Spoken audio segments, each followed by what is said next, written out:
안녕하십니까. 좋은 아침 백근곤입니다.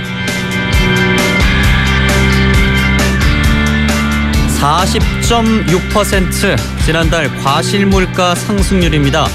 1991년 이후 32년 5개월 만에 최고치를 기록했습니다. 자세히 보면 사과값은 무려 71%, 배는 61.1% 상승하면서 IMF 이후 가장 높았습니다. 또 복숭아 가격은 63.2% 솟구치면서 새로운 기록을 썼습니다. 소비자 물가 상승률 3.1%와 비교하면 과실 물가 상승률은 37.5%포인트 높았는데요. 이는 통계 작성 이후 약 40년 만에 최대 폭입니다. 그러니까 지금의 사과, 배, 감, 복숭아 가격 등등의 물가 상승률은 역대 최악 혹은 IMF 이후 최악이란 거죠. 이에 농식품부는 단가 인하와 할인 지원에 434억 원을 투입하기로 했는데요. 그런데 이러한 과일값 폭등은 이미 예견됐던 일이기 때문에 정부의 대응이 부실했다는 비판도 나오고 있습니다. 이에 사후 대응만 하면서 할인 지원만 되풀이할 게 아니라 수급 전략을 미리 철저히 세우는 사전 조치에 힘써야 한다는 지적이 나오고 있습니다. 농민도 소비자도 판매자도 모두 울상인 과일 물가 폭등, 이러한 뒷북 대응으론 고삐 풀린 물가를 절대 못 잡는다. 오늘의 오프닝이었습니다.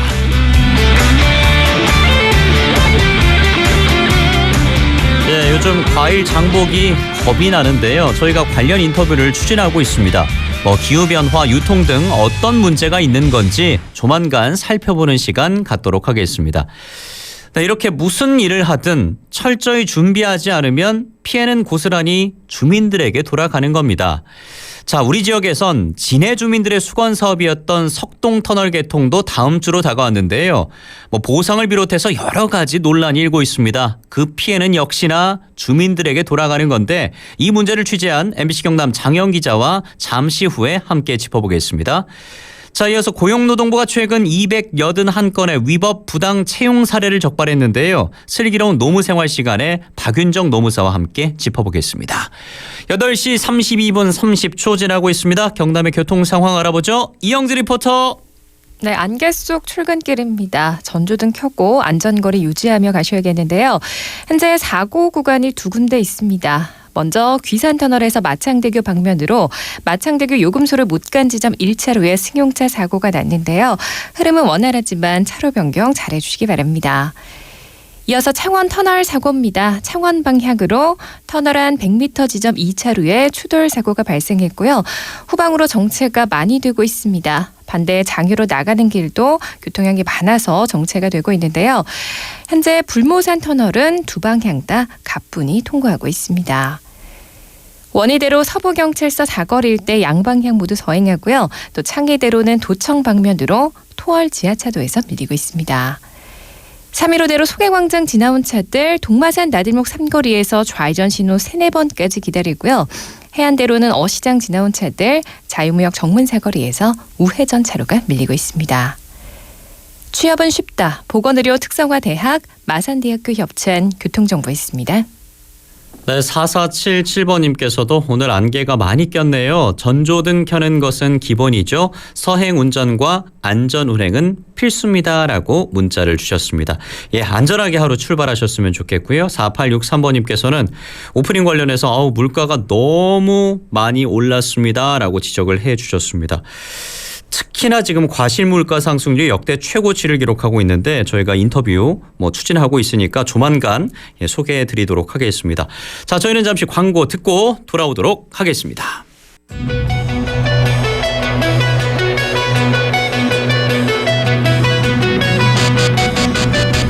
창원시 성산구와 진해구를 연결하는 석동터널이 다음 주에 개통합니다.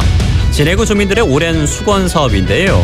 공사 구간에 포함된 공장이 수년 전 보상금을 받아놓고도 아직도 공장을 비워주지 않고 있다고 합니다. 그런데 공장 주인이 누구인지 찾아봤더니 바로 창원시 의원이었습니다. 관련 내용 취재한 MBC 경남 장영 기자와 함께 알아보겠습니다. 안녕하십니까?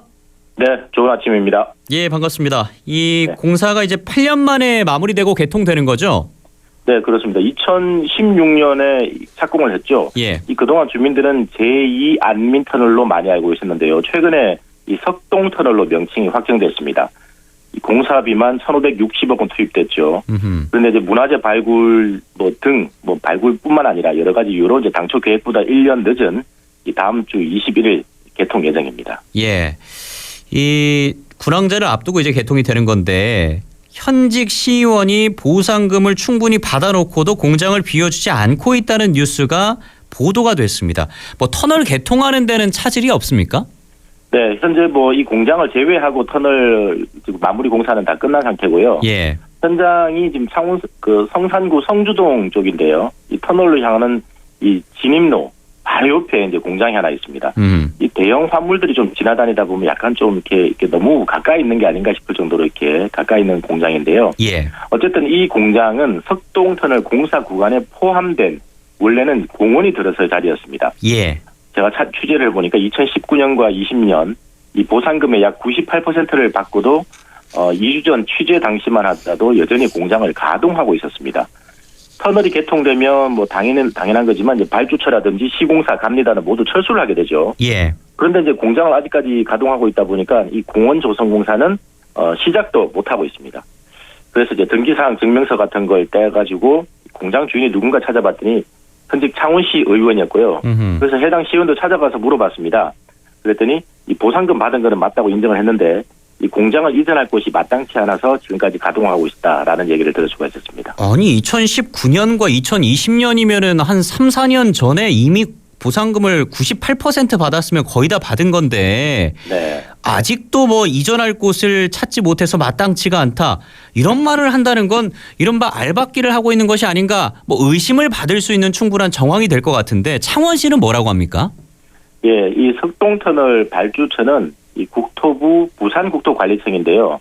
창원시는 보상 업무를 담당을 하고 있습니다. 예. 담당하는 곳이 건설도로과인데 2번 찾아가서 물어봤는데요. 이 담당 공무원은 시의원에게 특혜를 준 건 없었다. 그리고 공장을 비워달라는 요청을 했다라는 말이었고요. 예. 그리고 또 하나는 이제 좀 특이한 창원시의 좀 현상들이 보이는데 이 공사 주체인 부산국토관리청에서 창원시에 여러 번 요청을 한 게 행정 대집행이라도 해달라. 아니면 이제 명도 소송, 땅이라든지 건물을 비워달라는 명도 소송도 해라라고 했는데 여기에 대해서 창원시는 행정 대집행은 요건에 맞지 않다라면서 이제 하진 않았고요. 그리고 명도 소송 이건 부산국토청 니네가 해라 이렇게 지금 서로 책임을 떠넘기고 있는데 그러다 보니까 석동터널 개통 이후에 이런 명도 소송, 공원조성 공사를 어느 기관이 할지도 결정된 게 없습니다. 창원시는 현재 땅 소유가 국토부이기 때문에 이 명도 소송도 국토부가 해야 된다. 예. 그리고 석동터널 발주처 역시 이제 국토부이기 때문에 이 공원 조성 공사 역시 국토부가 해야 된다는 입장이고요.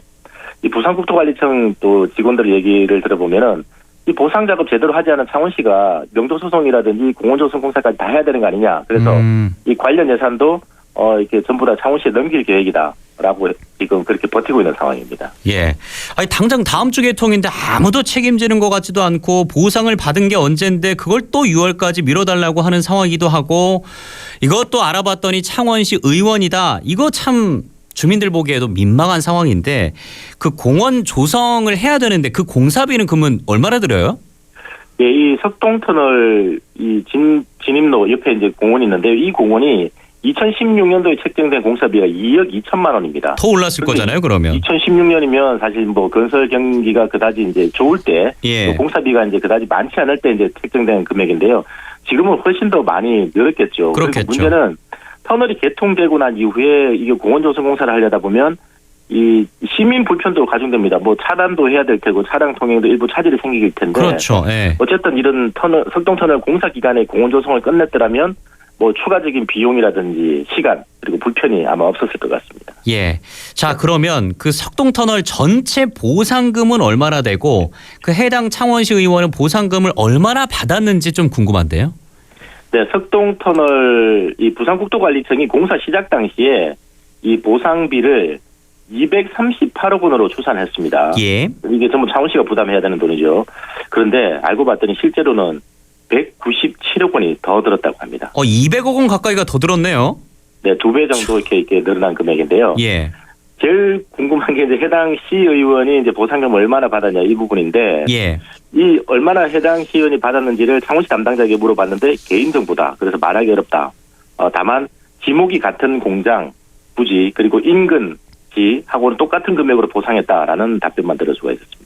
아니 근데 세금으로 나간 거잖아요. 세금 쓰면은 뭐 나가가지고 돼지국밥 한 그릇 먹어도 언제 어디서 누구랑 왜 썼는지 증명을 해야 되는 건데 근데 이게 개인정보 보호 대상이라서 공개가 안 된다 이거예요? 이게 개인정보 보호 대상인지를 물어봤더니 예. 그건 역시도 그 담당 부서에 확인을 해서 개인정보 보호 대상인지 알아보겠다라는 거 보니까 예. 개인정보 보호 대상인지 아닌지 여부조차 확인이 되지 않는 상황이었고요. 그래서 뭐 그냥 있을 수가 없죠. 제가 이제 보상금 얼마나 받았는지 여러 경로를 통해서 특히나 뭐 등기 증명서라든지 예. 이 개별 공시지가 확인서 등을 떼서 이제 확인을 해봤습니다. 2019년 8월에 이제 2019년에 이 해당 시의원이 보상금을 받았다고 했지 않습니까? 98% 받았다고 했죠. 네네. 예. 2019년 8월에 약 29억 원의 보상금을 받았습니다. 29억 원. 네. 근데 여기서 끝난 게 아니라요. 이 해당 시의원이 보상금이 적다고 해서 2020년 3월에 더 받은 금액까지 합하면 약 30억 원 정도 됩니다. 전체다가. 그리고 이 30억 원도 좀 부족했는지 해당 시의원은 뭐 재감정 그리고 화해 권고 결정 등을 거쳤고 그 2021년 7월에 약 4,600만 원을 더 이제 받기로 했는데 이 돈은 직접 받지는 않고 지금 법원에 공탁이 돼 있는 상태라고 하는데 아직 공탁금 찾아가지 않았다고 합니다. 예. 근데 저 같은 일반 사람들이 이 공장 네. 크기가 얼마나 되고 이 30억 원이 이 공장에 비해서 뭐 적은 금액인지 큰 금액인지 그 감이 안 오거든요.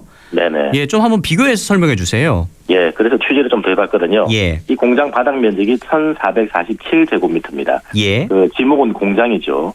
보상금 산정 당시 2019년 개별 공시지가를 떼봤는데요. 제곱미터당 64만 5,400원이었습니다. 예. 이걸 단순히 좀 바닥 면적, 우리 보통 평당 얘기를 많이 하지 않습니까? 음흠. 그래서 이제 그 평당 3.3제곱미터당 보면은 684만 원입니다. 684만 원. 예. 네, 해당 시의원은 인근에 비해서 많은 거 아니다. 그리고 세금을 7억 원이나 납부했다. 그리고 또 공장을 바로 옆으로 옮겨갈 수 있도록 수평 이동을 하도록 해줘야 되는데 여기에는 보상금이 턱없이 모자란다. 이런 말이었습니다. 아니 세금은 당연히 내야 되는 거니까 뭐 그렇다 치고 그 시의원이 뭐 인근에 비해서 많은 게 아니다라고 말을 했는데 뭐 비교 대상이 있습니까? 예, 그래서 이제 석동터널 보상금 받은 진해구 한 주민을 찾아가 봤는데 이 주민은 진해 쪽에서는 제법 보상을 자기가 좀 많이 받았다라고 얘기를 하기로 했습니다. 예. 이분이 보상 받은 게 159제곱미터 밭인데요. 예. 2020년 보상 당시에 이제 9,600만 원을 받았습니다. 이걸 그 공시지가를 따져보면 제곱미터당 17만 원인데요. 이 바닥 면적 아까 시의원은 684만 원이라고 했지 않습니까? 예. 이 석동터널 공사 관련해서 진해구 주민이 받은 보상금이 3.3제곱미터당 199만 원 이렇게 나왔습니다. 아, 그러면 창원 쪽 시의원은 평당 684만 원 받았고 진해 쪽 주민은 밭인데 199만 원 받았다. 일단 3배 네. 이상 차이가 나는데 그렇죠. 뭐 공장과 밭 그리고 그 위치에 따라서 좀 차이가 있을 것 같긴 합니다. 근데 네. 이렇게 3배 이상 차이 나는 거 이거 문제 있는 거 아닙니까?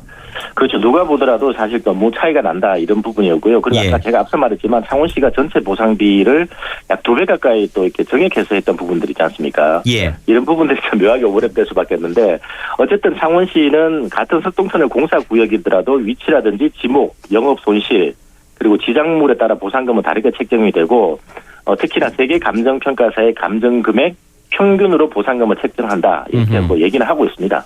예. 이거는 이게 보도에 그칠 문제가 아니지 않나 싶기도 한데 여러분은 어떻게 생각하시는지 궁금합니다. 마지막 질문을 드려야 될 것 같은데 네. 당장 다음 주 터널 개통하는데 일단 공장은 비워주지 않고 있다는 거잖아요. 그렇죠. 네네. 어떻게 되는 거예요? 그 차질 없는지 궁금하거든요. 이 보상비에 98%가 넘는 보상비를 받았다고 하는데 이 보상비에는 이 땅과 건물값 물론이고 영업 손실이라든지 이사비가 모두 포함되어 있습니다. 예. 당연히 비워줬어야죠. 2019년, 20년에요. 그죠?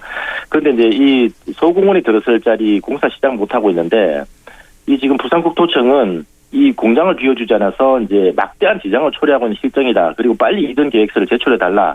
뭐 이렇게 얘기를 했는데 중요한 거는 이 공원공사를 누가 할지 어느 기관이 할지 그리고 정액된 공사비를 어느 기관이 부담할지조차 지금 결정된 게 없기 때문에 너무나 지금 막대한 손실이 벌어지고 있다는 거죠. 예.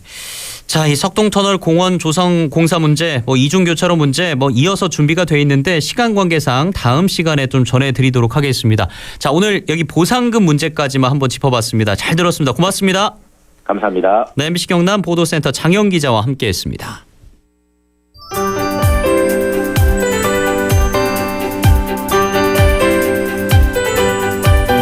MBC 경남 좋은 아침은 늘 여러분과 함께합니다.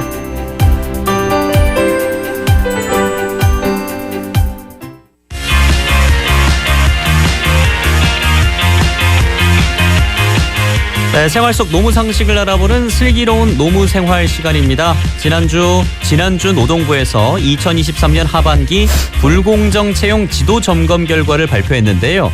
아직도 채용할 때 키나 몸무게, 가족의 직업, 학력을 묻는 회사가 있어서 시정 지시를 받았다고 합니다. 어떤 문제가 있는 건지 똑 부러지는 노무사 박윤정 노무사와 함께하겠습니다. 어서 오십시오. 네, 반갑습니다. 예, 예전에 입사 시험 보셨던 분들은 키, 몸무게, 가족의 직업 묻는 거 당연한 거 아니야 이렇게 생각하실 수가 있는데 예. 요즘엔 그렇지가 않잖아요. 예, 저 요즘에는 그렇게 하시면 안 되고요. 예. 그래서 이제 잘 하고 있는지 노동부에서 워크넷 구인 광고, 그다음에 건설 현장, 청년 다수 고용 사업장 등 627개소를 점검을 했습니다. 예. 근데 그 중에서 281건의 위법 부당한 채용 사례를 적발을 했고요. 이 부분에 대해서 가태료나 시정 공고 등을 했다고 발표를 했는데요.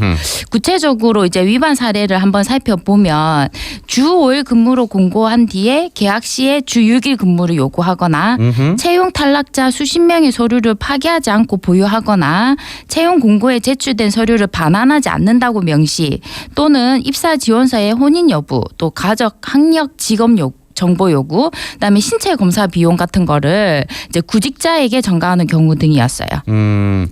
그 중에 먼저 하나 보면은 일단 좋은 조건을 내세워서 근로자 모집을 하고 그 이후엔 말을 바꾸는 사례가 있다는 거네요. 예, 그렇죠. 그러니까 일단 최근 이제 관련 뉴스를 한번 보니까 예. 직장인 중 10명 중 1명 이상은 입사 전 제한 조건하고 실제 근로 조건이 동일하지 않다고 답변을 했는데요.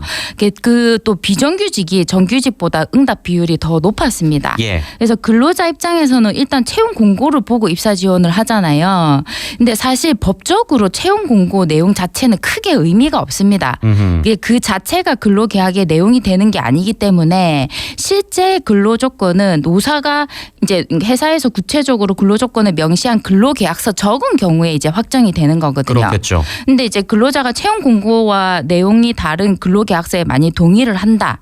그러면 채용 공고 내용이 어떻든 간에 근로계약서 내용이 우선합니다. 예. 그래서 만약에 주 5일 근무에 300만 원이라고 채용 공고를 해놨는데 실제로 계약할 때는 주 6일에 300만 원이라고 계약을 하면 나중에 근로자가 채용 공고보다 근로계약 내용이 이제 우선하기 때문에 아무리 자기가 본인이 이제 억울하다고 얘기를 해도 예. 의미가 없거든요. 예. 그래서 채용 공고 내용과 다른 근로계약을 할 때는 신중히 살펴봐야 됩니다. 예. 이런 거를 좀 사기치지 말았으면 좋겠고요. 네. 네. 불합격 여부를 통지하는 것에 대한 내용도 있습니다. 네, 불합격 여부도 당연히 통지를 해야 되는데요. 합격하면 당연히 합격 통지 받은 기분 좋잖아요. 언제까지 오라 이렇게 축하합니다 하죠. 예, 근데 이제 불합격 통지를 안 하게 되면 계속 기다려야 됩니다. 그렇죠. 예, 그래서 이게 반드시 통지를 하도록 돼 있고요. 그래서 요즘엔 대부분 회사에서는 지원해 주셔서 감사하지만 아쉽게도 저희 회사와 함께하기 힘들겠습니다라는 식의 예. 문자를 많이 보내죠. 귀하의 능력은 출중하지만 예. 아쉽게도 이런 문자 많이 오죠. 저도 받아본 적 있습니다. 슬픕니다. 예. 예. 하지만 탈락한 지원자의 경우에는 사실 내가 왜 떨어졌는지가 제일 궁금하죠. 그래서 그걸 알려줬으면 좋겠는데 물어봐도 대답을 안 해줍니다. 그렇죠. 예, 근데 이제 채용 절차 공정화 법률에도 이런 권리까지는 부여하고 있지가 않아요. 그래서 사유를 답변하도록 법을 개정해야 한다는 의견이 있지만 사실은 이제 사람을 뽑고 안 뽑고 하는 문제가 어떤 객관적인 기준으로 평가하는 건 전 좀 불가능하다고 봐지는 측면이 그렇죠. 있거든요. 네. 그래서 아무리 뛰어나더라도 회사마다 이제 선호하는 인재상이 있잖아요. 예. 예, 근데 이제 그걸 불합격 사유로 뭐 어떻게 기재하기가 조금 애매한 경우가 있을 수도 있고요. 그럴 것 같아요. 만약에 네. 그거를 기재해 준다 한들 뭐 근로자 입장에서는 이게 무슨 뾰족한 수가 있을까 저는 개인적으로 그렇게 생각을 합니다. 그래서 아무튼 그래서 아직까지는 불합격 여부만 통지를 하고 예. 불합격 사유에 대해서까지는 통지할 의무가 없다. 이렇게 알고 계시면 되겠습니다. 예. 자, 그리고 또 짚어볼 게 아직도 키와 몸무게 등을 기재하도록 하는 사업장이 있다고요? 예, 이게 많지는 않았는데요. 아직도 이런 걸 물어보는 회사가 있었어요. 옛날에는 진짜 많았잖아요. 뭐 당연했죠, 사실. 예, 용모 네. 단정부터 키 네. 지원 가능 뭐 이렇게 했는데 도대체 일하는데 키 몸무게는 도대체 왜 물어보는지 사실 저도 좀 뭐 의문스러운데요. 농구 선수 뽑는 것도 아닌데. 예, 그러니까요. 그래서 아직도 그 가족 관련해서 인적 사항을 요구하는 회사도 있더라고요. 그래서 저도 어디 회사 채용 갔는데 뭐 가족들 재산 현황까지 다 기재한 서류를 받아서 깜짝 놀란 적이 있습니다.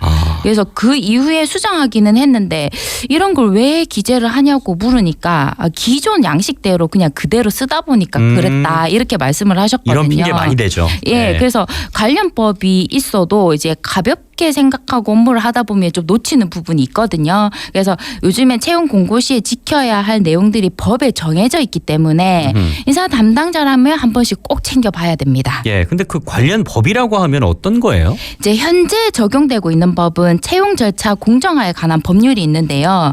채용 공고 전 단계부터 채용 확정 후 단계까지 절차에서 노동자를 보호하기 위해서 만든 법이에요. 그래서 뭐 채용 서류를 반환해라, 뭐 혼인 여부나 사적인 내용 묻지 마라, 신체 검사 비용을 회사에서 부담해라 이런 내용을 담고 있는데 이제 간혹 채용 공고에 제출된 서류는 반환하지 않는다고 명시를 하는 경우가 있는데 예. 이것도 위법입니다. 그러니까 뭐 서류를 떼려면 굉장히 뭐 많이 떼야 되거든요. 맞습니다. 뭐 사소한 거 하나까지 다시 다 떼야 되는데 네. 그냥 그리고 뭐 이직을 하려고 하면 그 전 회사의 뭐 원천 징수 영수증 막 이런 거 떼야 맞습니다. 되는데 예. 그거 받기 또 민망하거든요. 또 전화를 하기가 퇴사했는데 하기도 좀 그렇고요. 맞아요. 예, 그래서 우리가 이제 입사 지원할 때 진짜 공을 많이 들이잖아요. 그리고 뭐 포트폴리오 같은 것도 작성하려면 정말 시간도 많이 들이고 고민을 많이 해서 작성을 하는데 이렇게 시간과 노력을 들여서 만든 것도 개인의 자산이라고 봐야 됩니다.